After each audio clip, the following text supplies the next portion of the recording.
kyllähän meillä Elisassa, niin kun tehdään myyntiä ja mennään asiakkaan luokse, niin NPS-arvo, Net Promoter Score-arvo on se, mitä me mittaamme jokaisesta asiakaskäynnistä ja millä tavalla niin me ollaan valmistauduttu sinne asiakkaan kohtaamiseen. Se on se kaikista tärkein. Jos niin NPS-arvoni on korkea, se tahtoo sanoa sen, että pystytään tekemään aina sitä lisämyyntiä ja me ollaan oltu silloin niin myöskin luottamuksen arvoisia ja pystytään hyvin menestymään jatkossakin kyseisen asiakkaan kanssa.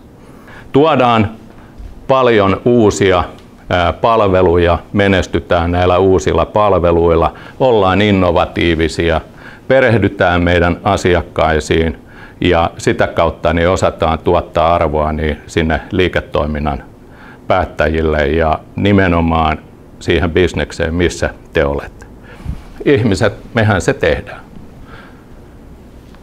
Me kiinnitetään hyvin paljon huomiota siihen, että mikä on meidän fiilis, kun tullaan töihin.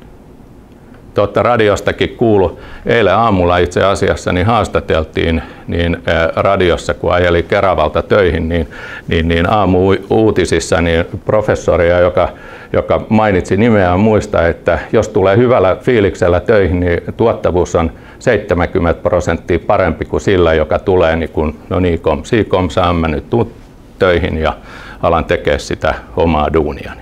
Jos sä oot innostunut siitä, sä oot kultakimpale sinne sun työnantajalle. Sä oot siinä sun tiimissä ehdottoman kova